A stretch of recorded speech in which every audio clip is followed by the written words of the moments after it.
এত রোদের মধ্যে এত বড় মেলার এতগুলো দোকান ঘুরে ঘুরে বেড়ানো কি কখনো সম্ভব? কিন্তু কিছু করার নেই, যত কষ্ট হোক কেনাকাটা তো করতেই হবে, তাই না? কারণ আমার অনেক প্রয়োজনীয় জিনিস কেনার আছে, আর তার সাথে তার ইচ্ছা না থাকা সত্ত্বেও তার মুখে একটু আবির তো মাখাতেই হবে। আর তার সাথে একটু ট্রাই করলাম বেলুন ফুটানোর জন্য, জীবনে ফার্স্ট টাইম এটা করলাম। আর এত কিছুর মাঝে আমার মাথাটা গেছে গুলিয়ে, মানে কোনটা ছেড়ে রেখে যে কোনটা আগে করি সেই ভাবনাই ভাবছি। আর সেই ভাবনা ভাবতে ভাবতে এখন আমি ক্লান্ত, তাই আশ্রমের মধ্যে গিয়ে বসে পড়লাম। কেনাকাটা এখনো পুরোপুরি হয়নি, দু একটা জিনিস কেনাকাটা হয়েছে, কিন্তু আমার মনের মধ্যে আঁকুপাকু উঠে গেছে যে আমি একটু আশ্রমের মধ্যে যাবো। Hello everyone, welcome to my new blog. কেমন আছেন আপনারা সবাই? আশা করি সবাই অনেক ভালো আছেন। পাবনাতেই থাকা হয়, আর এখানে যদি না আসি তাহলে সেটা কেমন দেখায় বলেন তো? অনেক সমস্যা, অনেক প্রতিকূলতা, সবকিছু পেরিয়ে কিন্তু অনেক ভক্তবৃন্দ, অনেক শিষ্য এই সময় এখানে আসবেই। আপনারা কিন্তু ইতিমধ্যেই জেনেই গেছেন আমি কোথায় আসছি, যারা এই জায়গাটা চেনেন আর কি। এই জায়গাটা চিনবেন না এমন কেউ থাকতে পারে বলে আমার মনে হয় না, সবাই এই জায়গা চেনেন। এখন বসে আছি হলো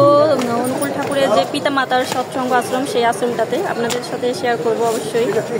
তো আমি যেহেতু টুকটাক ভিডিও করি এই জন্য আর কি ভিডিও করা, এই জন্য আপনাদের সাথে শেয়ার করতেছি, আপনারাও যাতে দর্শন করতে পারেন। যারা দূর দূরান্তে থাকেন, আসতে পারেন নাই, কখনো আসেন নাই, তাদের জন্য ভিডিও করে রাখছি, তারা যাতে আমার ভিডিওর মাধ্যমে দর্শন করতে পারেন। আমি এই 4 মিনিটের ভিডিওর মধ্যে মানে সবকিছু হয়তো তুলে ধরতে পারবো না, দেখাতে পারবো না, এবং বুঝিয়ে এবং গুছিয়ে বলতে পারবো না, তার জন্য তার আগেই ক্ষমা চেয়ে নিচ্ছি। যতটুকু পারবো ততটুকু দেখানোর চেষ্টা করব। আর ভিডিওটি যাদের ভালো লাগবে অবশ্যই তারা কিন্তু একটা লাইক কমেন্ট করে শেয়ার করে যাবেন, অনুরোধ রইল। আমি তো বলেইছি আমি কোথায় আসছি, তারপরও আবারও সুন্দর করে বলে দিচ্ছি, আমি আসছি পাবনা শ্রী শ্রী অনুকূল ঠাকুরের আশ্রম সৎসঙ্গতে। পাশেই কিন্তু অনুকূল ঠাকুরের আশ্রম, আর তার পাশেই হচ্ছে তার পিতামাতার এই আশ্রমটা। তো আমি প্রথমে তার পিতামাতার আশ্রমটাতে আসলাম এবং প্রণাম নিবেদন করলাম। আর এই মন্দিরটা দেখতে যে এত সুন্দর, যেটা কিনা আপনার নজর কাড়বে নিমিষে। আমার হাতে বেশি সময় ছিল না, এই জন্য আমি বেশিক্ষণ থাকতে পারি নাই। গতবার যখন আসছিলাম তখন কিন্তু আমি আশ্রমের মধ্যে ঢুকে 1.5 ঘন্টা মতো রেস্ট করছি, মানে শুয়ে থাকছি, তারপরে কিন্তু গেছি বাহিরে। কিন্তু এবার আর সেরকম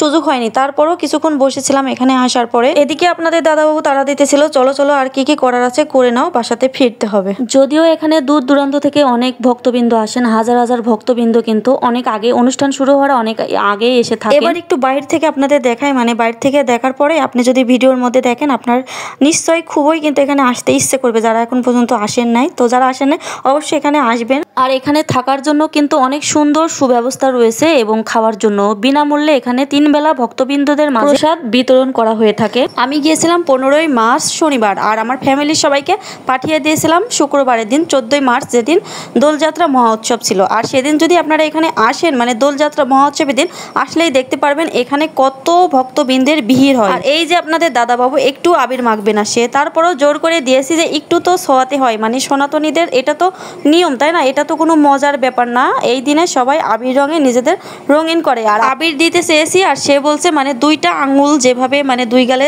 ছাপ বসে থাকবে সেইভাবে দেওয়ার জন্য। তো আমি সেইভাবে ট্রাই করতেছিলাম, তারপরে যতবার দিয়েছি সে ততবার কিন্তু ট্যাপ কলেজের মুখ ধুয়ে আসছে। ও হে গৃহবাসী খোলদার খোল, লাগলো যে দোল, স্থলে জলে বনতলে লাগলো যে দোল, দ্বার খোল দ্বার খোল।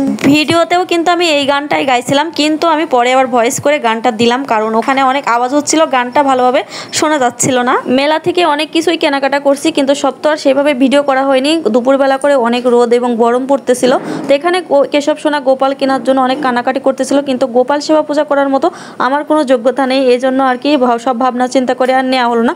পরবর্তীতে ওকে একটা কার কিনে দিয়েছিলাম, আর পাশাপাশি আমাদের অনেক জিনিসপত্রের প্রয়োজনীয় কেনাকাটা করা ছিল, পূজা সামগ্রী, সেগুলো নিয়েছিলাম। আমি খুবই দুঃখিত, অনুকূল ঠাকুরের আশ্রমের ভিডিওটা আমি এই ভিডিওতে দিতে পারলাম না, কারণ ভিডিওটা এমনিতে অনেক লং হয়ে গেছে। তো এই ভিডিওটা হচ্ছে আপনারা দেখে থাকলে অবশ্যই লাইক কমেন্ট করে ফলো দিয়ে রাখবেন, পরবর্তী ভিডিও পেয়ে যাবেন। তো এই ভিডিওটা এই পর্যন্ত শেষ করতেছি, সেই পর্যন্ত সবাই ভালো থাকবেন। হরে কৃষ্ণ, হরি বল।